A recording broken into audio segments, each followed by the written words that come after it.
નમસ્કાર મિત્રો, મારી યુટ્યુબ ચેનલ સંજય પટેલમાં આપનું હાર્દિક સ્વાગત છે।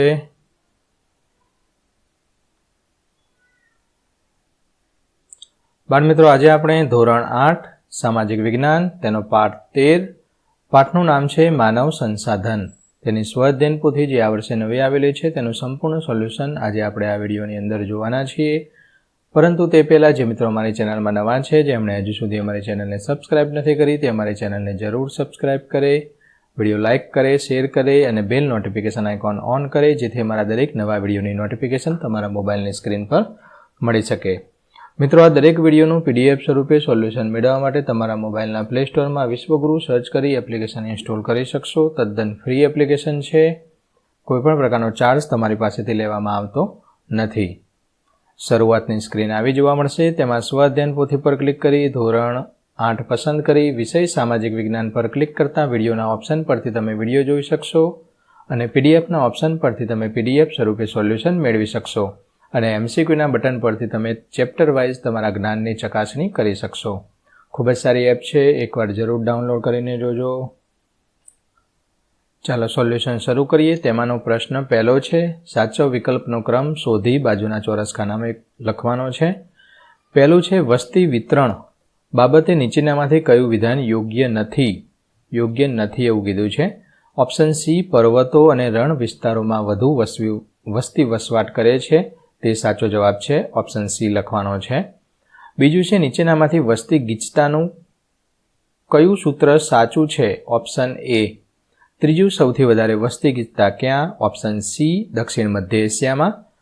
ચોથું છે, રાજ્યો અને કેન્દ્રશાસિત પ્રદેશોમાં નીચેનામાંથી કઈ જોડ સાક્ષરતા દર પ્રમાણે સાચી છે, ઓપ્શન એ, કેરળ અને બિહાર। પાંચમાની અંદર ઓપ્શન ડી આવશે, છઠ્ઠામાં ઓપ્શન બી, ગંગાના મેદાન। મિત્રો, આ મારી એક વ્યક્તિગત ચેનલ છે અને જે કોઈ પણ સોલ્યુશન તમે જોઈ રહ્યા છો તે અમારા વ્યક્તિગત વિચારોને આધીન તેના જવાબ સ્વરૂપે આપવામાં આવી રહ્યું છે। સ્વાધ્યાયન પોથી જાતે લખવાનો પ્રયત્ન કરવાનો છે, ના સમજાય તો જ અમારા વિડીયોનો સહારો લેવાનો છે। સાતમું છે, તેમાં ઓપ્શન સી, ઓસાકા મુંબઈ આવશે। આઠમાની અંદર ઓપ્શન સી, એ અને બી બંને સાચા છે અને નવમું, સ્ત્રી પુરુષના પ્રમાણનું સૂત્ર કયું છે, ઓપ્શન સી સાચો જવાબ છે। દસમાની અંદર ઓપ્શન સી આવશે। હવે પ્રશ્ન 2 છે, નીચેની આપેલી ખાલી જગ્યા પૂરો। તેમાંની પહેલી ખાલી જગ્યા, માનવી હંમેશા પર્વતો અને ઉચ્ચ પ્રદેશોની સરખામણીએ ખાલી જગ્યા વિસ્તારોમાં રહેવાનું વધારે પસંદ કરે છે, મેદાનીમાં। કારણ કે મેદાન સીધું હોય છે, તેમાં આસાનીથી ઘર બનાવી શકાય, કોઈ પણ જગ્યાએ કોઈ બિઝનેસ કરવો હોય કે કંઈ કરવું હોય તો મેદાન હોય સપાટ, તો એમાં કાંઈ ખર્ચો ઓછો પડે અને સરળતાથી બધું કરી શકાય, માટે મેદાનવાળું વધારે પસંદ કરે। હા, ફરવાની અંદર ફરવા જાઓ ત્યારે પર્વતોના ઉચ્ચ પ્રદેશમાં વધારે ફરવાની મજા આવે, પણ રહેવા માટે લોકો મેદાની વિસ્તાર પસંદ કરે છે, માટે મેદાની આવશે। બીજું, સારા રહેઠાણ, શિક્ષણ અને સ્વાસ્થ્ય, ખાલી જગ્યામાં જવાબ સ્વાસ્થ્ય ની સગવડોમાં વિસ્તારો વધુ ગીચતાવાળા છે। ત્રીજું, વિશ્વની 90%થી વધુ વસ્તી પૃથ્વીના લગભગ 30% વિસ્તારમાં વસવાટ કરે છે। ચોથું, ઇજિપ્તમાં નાઇલ નદીના ફળદ્રુપ મેદાનો ગીચ વસ્તી ધરાવતો વિસ્તાર છે અને પાંચમી ખાલી જગ્યા જેમાં સમાન જવાબ આવશે। મિત્રો, આ દરેક વિડીયોનું PDF સ્વરૂપે સોલ્યુશન મેળવવા વિશ્વગુરુ એપ ઇન્સ્ટોલ કરો, તદ્દન ફ્રી છે। આ ઉપરાંત તમારે આ સિવાય અન્ય કયા વિષયનું સોલ્યુશન જોઈએ છે તે કોમેન્ટમાં જરૂર જણાવો, જેથી અમે તે વિષય પર સોલ્યુશન સ્વરૂપે વિડીયો રેકોર્ડ કરી શકીએ। વિડીયો લાઇક કરો, અન્ય મિત્રોને શેર કરો। પ્રશ્ન 3, ખરા કે ખોટા તે જણાવવાનું છે, જેમાં ચિહ્ન ખરું હોય તો ખરું કરવાનું છે અને ખોટું હોય તો ચોકડીની નિશાની કરવાની છે। પહેલું, ખૂબ ગરમ અથવા ખૂબ ઠંડા વિસ્તારમાં વસ્તી વધુ જોવા મળે છે, ખોટું। બીજું, જ્યાં બિનક્ષારીય જળ સરળતાથી ઉત્પન્ન હોય ત્યાં વસ્તી વધુ જોવા મળે છે, સાચું છે। ત્રીજું, આપણા દેશમાં કૃષિ આધારિત વસ્તીનું પ્રમાણ 88% છે, ખોટું। ચોથું, આપણા દેશમાં બિહાર રાજ્યનો સાક્ષરતા દર સૌથી ઓછો છે, ખરું છે। પાંચમું છે, પરિવાર, ધર્મ અને સાંસ્કૃતિક મહત્વ ધરાવતા સ્થાન વસ્તીને આકર્ષિત કરે છે, આ વિધાન ખરું છે। પ્રશ્ન 5, જોડકા જડો, આની સામે બ આપેલો છે, બનો ABCDનો ક્રમ જવાબ સ્વરૂપે ચોરસ ખાનામાં લખવાનો છે। તો ભારત, તો ઓપ્શન સી, ગંગા અને બ્રહ્મપુત્ર નદી। ચીન, ઓપ્શન એ, હવાંગહો અને ચાંગ જિયાંગ। ઇજિપ્ત, ઓપ્શન બી, નાઇલ નદી। અને જાપાન, ઓપ્શન ઈ, ઓસાકા નદી। પ્રશ્ન 5 ખોટો શબ્દ છે તમારે ચેકી દેવાનો છે, જેમાં પહેલું છે એમાં મહારાષ્ટ્ર ચેકી દેવાનું છે. હવે આ બ્લુ કલર લઈ લઉં છું. બ્લુ કલરવાળું જે બાકીનું જે વધ્યું છે એ સારા અક્ષરે નીચે જે ખાલી જગ્યા આપી છે એમાં લખવાનું છે. બીજાની અંદર 7 અબજ ચેકી દેવાનું છે અને બાકીનું જે આ વધ્યું છે એ તમારે નીચેની ખાલી જગ્યામાં લખવાનું છે. ત્રીજી ખાલી જગ્યામાં 392 ચેકી દેવાનું છે. ચોથી ખાલી જગ્યામાં ઓછું ચેકી દેવાનું છે અને પાંચમામાં 1 પંચમાંશ ચેકી દેવાનું છે. બાકીનું સારા અક્ષરે નીચે લખવાનું છે. પ્રશ્ન 6 પારિભાષિક શબ્દોની સમજ આપો. તેમાં પહેલું છે માનવ સંસાધન.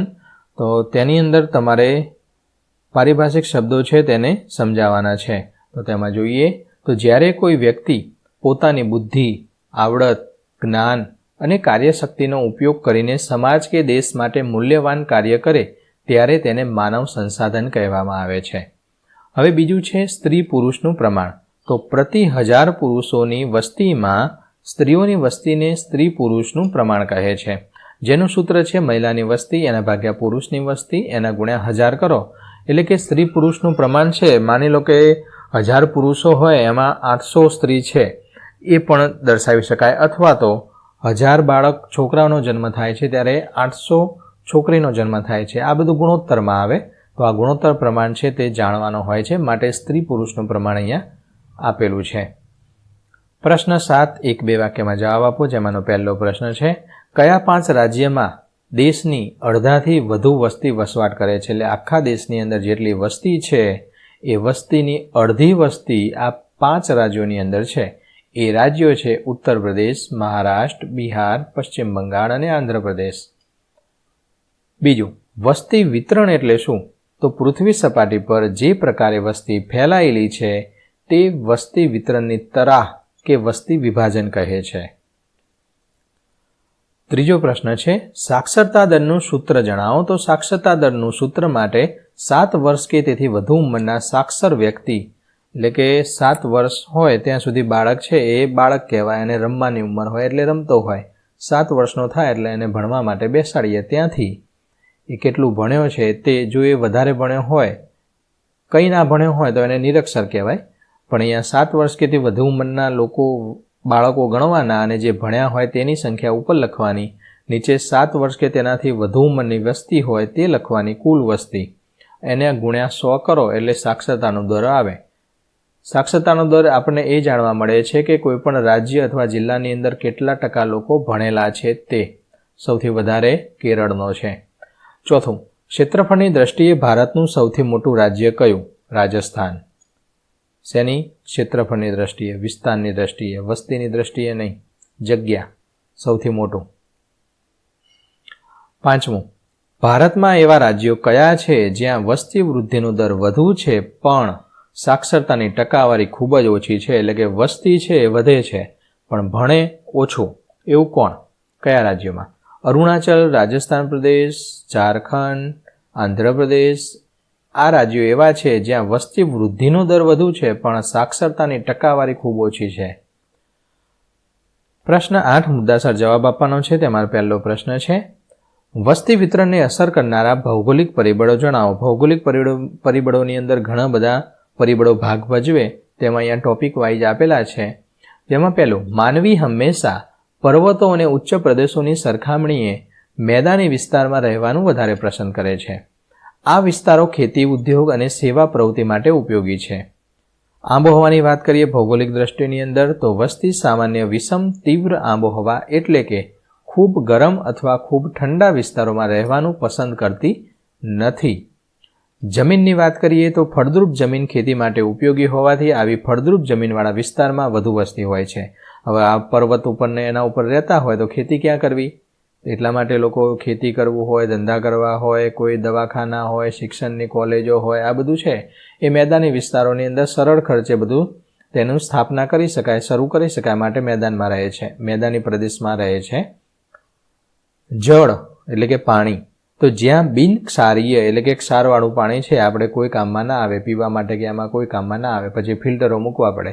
એટલે કે જળ તો જ્યાં બિન ક્ષારીય પાણી એટલે કે ક્ષાર વગરનું પાણી હોય અને તે સરળતાથી ઉપલબ્ધ થતું હોય તે જગ્યા.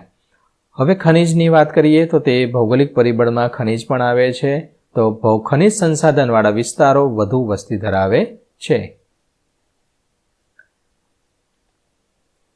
બીજો પ્રશ્ન, વસ્તી વિતરણને અસર કરનારા સામાજિક, સાંસ્કૃતિક અને આર્થિક પરિબળો જણાવો. સૌપ્રથમ સામાજિક પરિબળ વિશે વાત કરીએ તો સારા રહેઠાણ, શિક્ષણ, સ્વાસ્થ્યની સગવડોના વિસ્તારો વધુ વસ્તી ગીચતાવાળા હોય છે. દાખલા તરીકે પુણે. સાંસ્કૃતિક પરિબળની વાત કરીએ તો પરિવાર, ધર્મ અને સાંસ્કૃતિક મહત્વ ધરાવતા સ્થાન વસ્તીને આકર્ષિત કરે છે, જેમાં વારાણસી, જેરુસલેમ, વેટિકન સિટી જેવા ઉદાહરણ છે.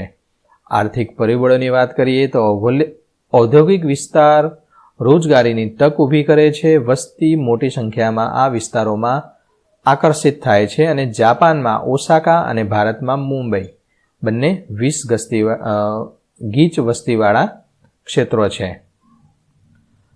ત્રીજો પ્રશ્ન, વસ્તી ગીચતા એટલે શું? સૂત્ર દ્વારા ઉદાહરણ સાથે સમજાવવાનું છે.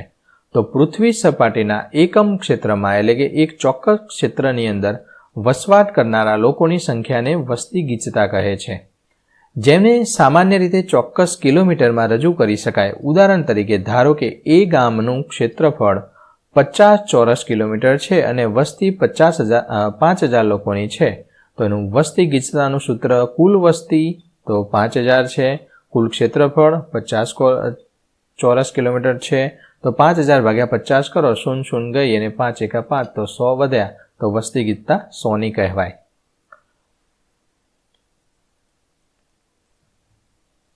પ્રશ્ન 9, નીચે મુજબની માહિતી દરેક વિદ્યાર્થીઓને પોતાના કુટુંબની માહિતી મેળવી તમારા શિક્ષકની મદદથી વર્ગમાં ચર્ચા કરવાની છે.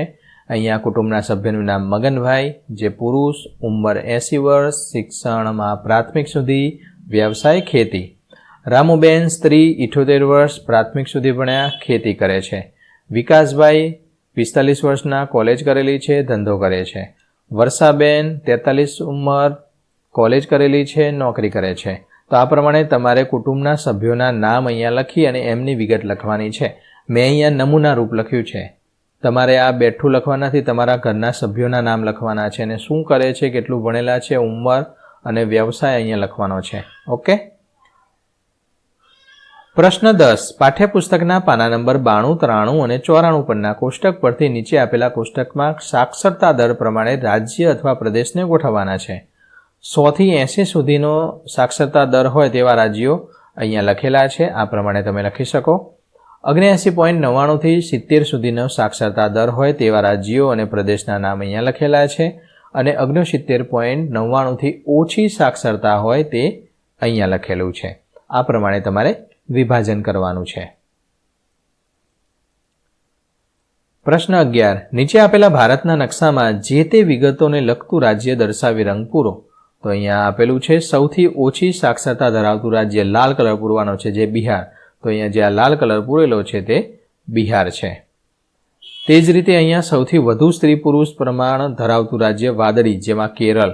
તો જે આ વાદળી છે આ કેરળ અહીંયા આવેલું છે. આ સૌથી ઓછું સ્ત્રી પુરુષ ધરાવતું પ્રમાણ રાજ્ય કેસરી, હરિયાણા. તો કેસરી દર્શાવવાનું છે. તો આ પ્રમાણે તમે કેસરી અહીંયા દર્શાવેલું છે. અને છેલ્લું 79.31 એ દર્શાવતું રાજ્ય પીળો કલર, ગુજરાત. એ આપણું ગુજરાત આ રીતે. ઓકે, આ રીતે તમે પ્રવૃત્તિ કરી શકશો. મિત્રો, આશા રાખું આ વિડીયો છે તેનું સોલ્યુશન તમને સરળતાથી સમજાઈ ગયું હશે. દરેક વિડીયોનું PDF સ્વરૂપે સોલ્યુશન મેળવવા વિશ્વગુરુ એપ ઇન્સ્ટોલ કરો. તદ્દન ફ્રી છે. કોઈપણ પ્રકારનો ચાર્જ તમારી પાસેથી લેવામાં આવતો નથી. ફરી મળીશું આગળના વિડીયોમાં. ત્યાં સુધી આવજો.